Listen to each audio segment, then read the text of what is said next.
His voice is synonymous with Bay Area sports. Touchdown! San Francisco! Here's the voice of the San Francisco 49ers, Greg Papa. What a great way to get into each and every weekend. He stayed safe while he was skiing, got him a win last week as well, and we finally got his Warriors last week too. So a lot of stuff's happened between now and the last time we spoke to our dear friend Greg Papa. Good morning, sir. How are you? Mike Brown, you tricky Mike Brown, going to that death trap on Steph Curry. Yes, I did not go skiing. What? Mountains, well, when I did the bye week, I think we talked about it. There was snow up there, but I don't think any of the lifts were open. They have opened since, and Black Friday. I think I'm going to go after the Seattle game. Maybe I'll stay up there and do Mount Rainier, which that could be fun. Wow. But if we could combine the weather of Colorado Springs, where I'm going to this weekend and get there in time for practice tomorrow. Well, actually, they have altitude there as well. Yeah. And the altitude of Mexico City, where I'm going to play the game, we're going to play the game on Monday. I could ski this weekend because the team is in Colorado Springs, where typically this time of the year it's in the 40s and 50s, not in the teens and single digit. I think they got snow overnight. So kind of a weird travel log for the team. They went to Colorado Springs on Tuesday, and then they're going. I'm going to get there in time to watch practice on Saturday, tomorrow, and then walk through Sunday. Then we'll fly to Mexico City. But they've been there since Tuesday, and they were off Wednesday, and then practice yesterday, today, and tomorrow. So it'll feel like going up to the mountains in the Sierras. Yeah, Greg, why did they pick? I mean, is it convenience, I guess, and facilities of Colorado City instead of going to Mexico City early? Why they to get the altitude, obviously, but why the else? Altitude? Yeah, because of the altitude. I remember actually when I was doing the Raider games, and I've been in the Stadia Azteca. This will be my fourth time, I think. The Raiders played the Cowboys in a preseason game there years ago, and then we went back-to-back years with the Raiders in 2016 against Houston for a Monday night game, and then 2017 against New England for a Sunday afternoon game. And what the Patriots did, they got Denver at altitude the week before. So they left New England on Friday, played the game on Sunday. Right after the game, they went to Colorado Springs. And, and Colorado Springs is even higher than Denver, and so is Mexico City. You're talking like 1.5 miles above sea level. They trained at altitude at Colorado Springs after playing in Denver. They were there all week. So they were there like 10 days. So what do they do when Sunday afternoon rolls around? And the Raiders and Jack Del Rio conversely flew in Saturday night right before kickoff. Wow. Try to get there as late as – there's two ways. The theory is really you're supposed to be there for 2 solid weeks, so your lung capacity, your body's not going to acclimate to it, or you get in as late as possible. So anyway, New England was there for 10 days. The Raiders were there for like 10 hours.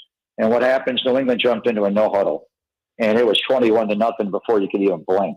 And they no huddle, you can't sub. If they're not subbing, our defensive players were literally, gasping for air, and their tongues were out, and it was like, whoa.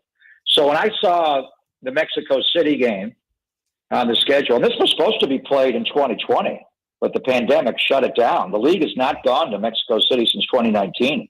And they used to go there quite a bit. 49ers and Cardinals played the first ever international game in the stadium, at Stadia Azteca in October of 2005. But anyway, when I saw that, I texted Al Guido, the president of the Niners, and I said, see if they can get at Denver and then at Arizona and Mexico City back-to-back, and then go to the Air Force Academy at Colorado Springs to train in between like New England did. Well, they didn't quite get that. We played, obviously, Denver week 3, but they did pick up the component of going to Colorado Springs. And it was because Anthony Lynn went there when he was coaching the Chargers before that game that I mentioned in 2019 when they played there. And Kyle, growing up in Denver, his dad was the coach of the Broncos and knowing altitude, and he's familiar with this hotel they're staying at, the Broadmoor in Colorado Springs. So a lot of factors. And then we'll see how it impacts the game on Monday night, because the 49ers have been at altitude for almost a full week. And Arizona, conversely, they're not coming in until Saturday night for the Monday night game. And they used to have training camp in Flagstaff, Arizona, up in the mountains. So I don't know why they didn't even at least go up to Flagstaff. Greg Papa with us. You've got Tahoe, which is higher than Denver, Mexico City, which is significantly higher in elevation than Denver is. So there's an effect there. And I'm curious, you're the encyclopedia. Is there an advantage or disadvantage you see the Niners having over the Cardinals because of the elevation? And even Kyle's thinking as far as scheming, will it change in any way because of the elevation? Well, I mean, just look at Denver sports teams. It's not the same. The 49ers are not the Denver 49ers. Right. They play at sea level in San Francisco. So you're not – I mean, the research shows, and I know the 49ers research staff and their science people had different numbers. I remember Jack Del Rio talking at length about it when the Raiders went there with him. You had to be there for 2 weeks. If you're there 2 straight weeks, then your lungs do acclimate to the altitude more. So, you're not going to be there 2 straight weeks. The plan was for the 49ers to go there on Monday. But they were just at the Greenbrier in West Virginia, and they didn't want to leave their family. So they pushed it back and made it Tuesday.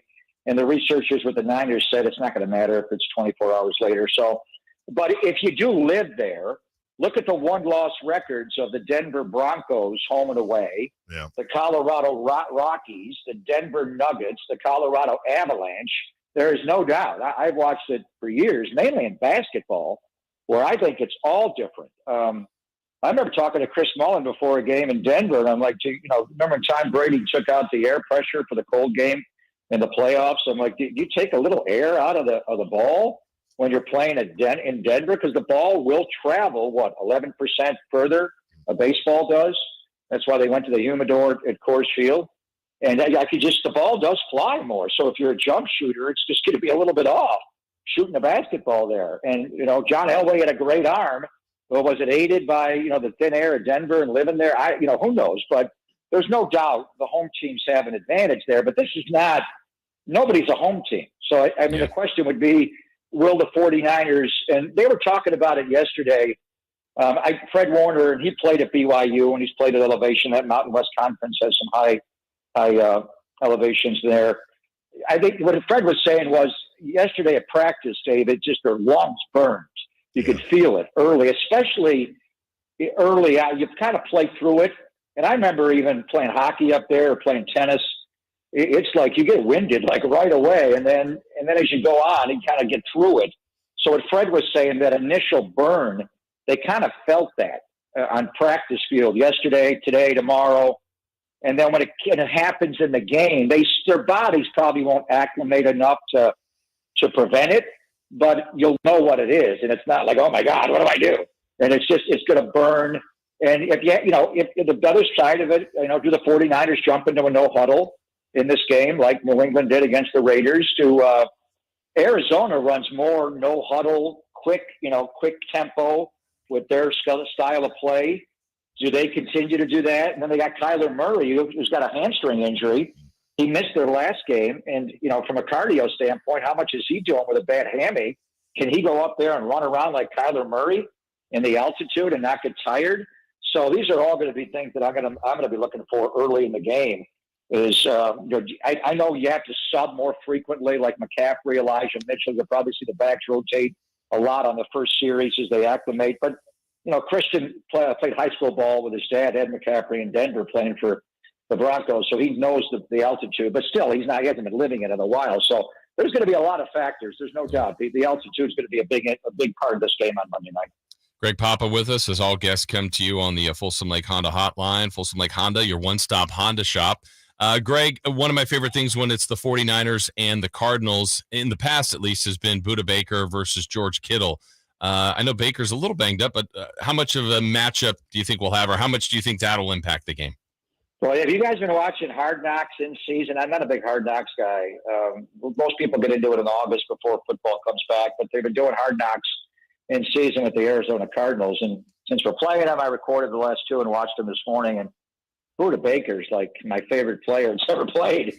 Watch that guy. I mean, he gave a speech after they lost the game to Minnesota where he basically cried in front of his team. I'm sick of losing. And he is unbelievable. What a leader. What a great player he is. There are a lot of good safeties in football. We just saw Derwin James, Talanoa Hufanga having a great year. But Budda Baker is just, wow. And he was not supposed to play their last game against the Rams, Jason. They said he's out, and he's going to miss 2 to 3 weeks with a high ankle sprain. Well, he went from out to intercepting a pass in the game, and he is ferocious. George loves playing against Budda Baker. I remember one play. It was the Halloween game of 2019 when we beat Arizona. There was the famous Jimmy got interviewed by Aaron Andrews after, and it feels great, baby line. But George got hurt early in that game where he hyperextended his knee. Chandler Jones hit him, and he was hobbling all around. And Budda Baker came out to pick him up. George stayed in the game, and it was man coverage, Budda Baker against George Kittle. And George Kittle could hardly even walk, let alone run.